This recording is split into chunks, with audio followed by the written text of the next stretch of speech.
Hello बेटा, आज हम करेंगे कोलराउस लॉ जो किसके ऊपर बेस्ड है, मोलर कंडक्टिविटी। ठीक है, क्या कहा था हमने कि मोलर कंडक्टिविटी जो है वो क्या होती जाती है, इनक्रीजेज विद डाइल्यूशन। मतलब हम जितना ज्यादा डाइल्यूशन करते जाएंगे मोलर कंडक्टिविटी क्या होती जाएगी, बढ़ती जाएगी। तो इनफाइनाइट डाइल्यूशन के ऊपर मोलर कंडक्टिविटी की जो वैल्यू होगी क्या लिखेंगे, molar conductivity eight infinite dilution. ये जो नोट है ना बेटा, लैम्डा एम नोट, ये कब लगाया जाता है, जब स्टैंडर्ड कंडीशंस होती हैं।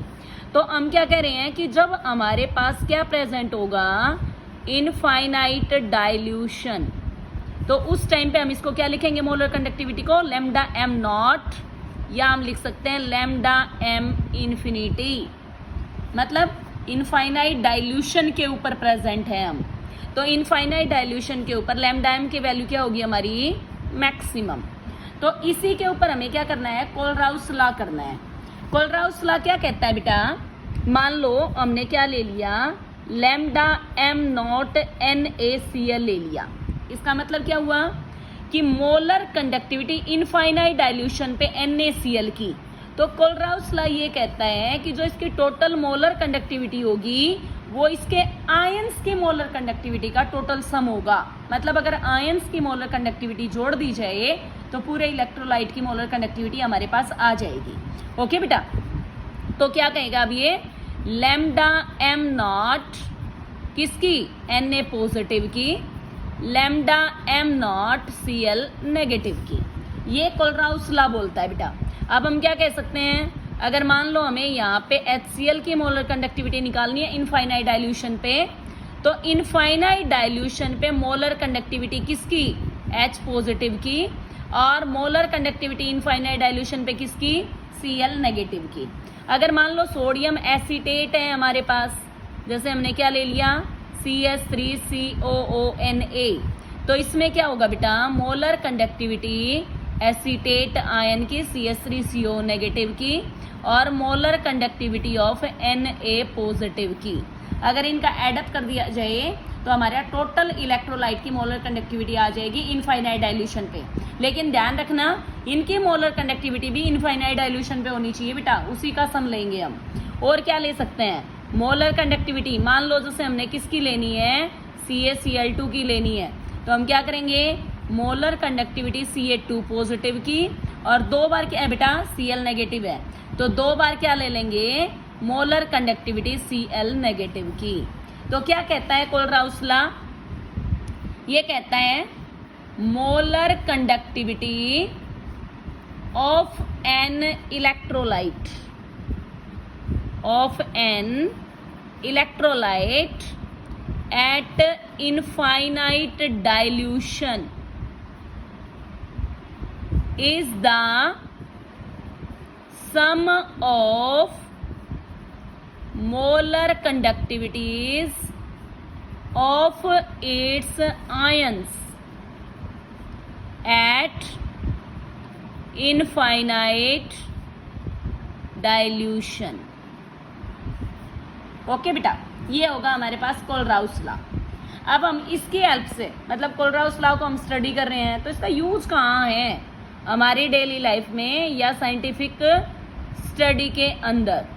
तो एप्लीकेशंस में क्या क्या लिखेंगे, सबसे पहले हमारे पास क्या आता है बेटा, कि हम क्या कर सकते हैं, कैलकुलेट कर सकते हैं, calculation of molar conductivity eight infinite dilution of weak electrolytes. देखो बेटा, जो स्ट्रॉन्ग इलेक्ट्रोलाइट्स होते हैं वो तो एकदम से टूट जाते हैं, वो इलेक्ट्रिसिटी को ज़्यादा कंडक्ट करते हैं, तो उनकी मोलर कंडक्टिविटी हम क्या कर सकते हैं, इंस्ट्रूमेंट की हेल्प से निकाल सकते हैं। लेकिन जो वीक इलेक्ट्रोलाइट्स हैं, इनके केस में जो डिग्री ऑफ डिसोसिएशन है वो क्या होता है, कम होता है, इसीलिए हम आसानी से कैलकुलेट नहीं कर सकते, तो वो कोलराउस लॉ की हेल्प से कर सकते हैं। कैसे कर सकते हैं बेटा, अब वो हमें क्या करेगा, तीन वैल्यू देगा बेटा। जैसे लैम्डा एम किसकी दे दी बेटा, NaCl की, फिर उसने बोल दिया लैम्डा MHCl की, फिर उसने बोल दिया लैम्डा M किसका दे दिया बेटा, ये मान लेते हैं सोडियम एसीटेट का। ओके बेटा, तो अब जो हमारे पास वैल्यू दी उसने वो वैल्यू हमारे पास क्या होंगी, वो गिवन होंगी। अब हम अपनी मर्जी से कुछ भी मान सकते हैं। अब यहाँ पे देखो, जैसे हमने क्या कह दिया कि इसकी जो मोलर कंडक्टिविटी है वो मान लो 100 Simon centimetre square mole inverse हो गई बेटा हमारे पास। अब इसकी मान लेते हैं हम कि ये 200 Simon centimetre square mole inverse हो गई बेटा। और सोडियम एसीटेट की मान लिया हमने 300 Simon centimetre square mole inverse. अगले लेक्चर में हम इसके न्यूमेरिकल्स करेंगे तो एग्जैक्ट वैल्यू मैं बता भी दूंगी तुम्हें। ओके बेटा, तो अब हम ये देख रहे हैं हमें निकालनी किसकी है, हमें निकालनी है बेटा वीक इलेक्ट्रोलाइट की। वीक इलेक्ट्रोलाइट हमें दे रखा है कि सोडियम इसकी एसिटिक एसिड की कैलकुलेट करो। तो हम कैसे निकालेंगे, हमारे पास क्या क्या होना चाहिए, एक तो हमारे पास CH3CO नेगेटिव होना चाहिए और एक हमारे पास H पॉजिटिव होना चाहिए। अगर इन दोनों की हमारे पास वैल्यू है तो हम क्या कर सकते हैं बेटा, एसिटिक एसिड की मोलर कंडक्टिविटी कैलकुलेट कर सकते हैं। तो ये हमें कहाँ से मिलेगा, कोलराउस लॉ के अकॉर्डिंग एक बार इनको तोड़ो बेटा। क्या हो जाएगा, Na पॉजिटिव की मोलर कंडक्टिविटी प्लस में लैम्डा m किसकी बेटा, Cl नेगेटिव की। ये क्या हो जाएगा, मोलर कंडक्टिविटी H पॉजिटिव की और फिर हो जाएगा हमारा मोलर कंडक्टिविटी Cl नेगेटिव की। यहाँ क्या होगा, मोलर कंडक्टिविटी CH3COO नेगेटिव की प्लस में मोलर कंडक्टिविटी Na पॉजिटिव की। ये कौन कहता है, ये हमारा कोलराउस लॉ बोलता है बेटा। तो हम इसको मान लेते हैं इक्वेशन 1, इसको मान लिया 2 और इसको मान लिया बेटा 3। अब हमें निकालना क्या है, हमें चाहिए बेटा एक तो एसीटेट आयन की और एक H पॉजिटिव आयन की। तो एसीटेट आयन कहाँ है वो ढूंढो और H पॉजिटिव आयन ये हमारे इक्वेशन 2 और 3 में, लेकिन साथ साथ Na पॉजिटिव और Cl नेगेटिव भी जुड़ेंगे बेटा। तो इसलिए हम पहले वाली को माइनस कर देंगे। तो हम क्या लिखेंगे बेटा, यहाँ पे हम लिखेंगे इक्वेशन 2 प्लस में 3 और उसमें से इक्वेशन 1 को हमने क्या कर दिया बेटा, माइनस कर दिया बेटा। देखो H पॉजिटिव वाली और एसीटेट आयन वाली को ऐड किया हमने और फर्स्ट इक्वेशन को माइनस कर दिया। तो एक बार जोड़ना बेटा, सेकंड वाली क्या लिया हमने, मोलर कंडक्टिविटी ऑफ क्या ले रखा है बेटा यहाँ पे, H पॉजिटिव। सेकंड जो हमारी इक्वेशन थी बेटा वो क्या थी, सेकंड इक्वेशन हमारी ये थी H पॉजिटिव वाली।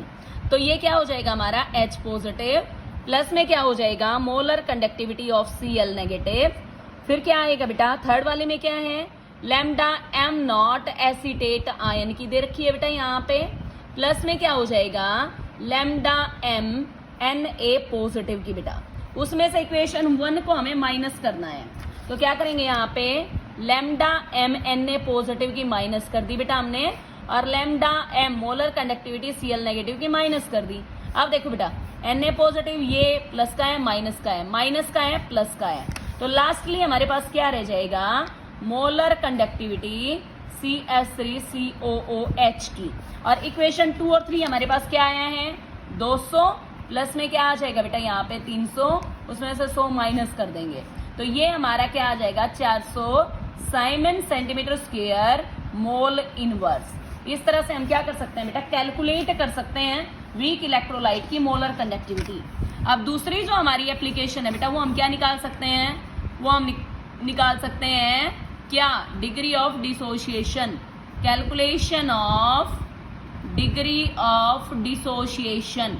दैट मीन्स अल्फा निकाल सकते हैं बेटा हम यहाँ पे। तो अल्फा कैसे निकाल लेंगे, lambda m at any concentration, lambda m eight infinite dilution. ये हमारा क्या है बेटा, ये हमारी है मोलर कंडक्टिविटी किसी इलेक्ट्रोलाइट की, किस पे, एट एनी कंसंट्रेशन। और ये हमारी क्या हो जाएगी, ये हो जाएगी molar conductivity eight infinite dilution, infinite dilution.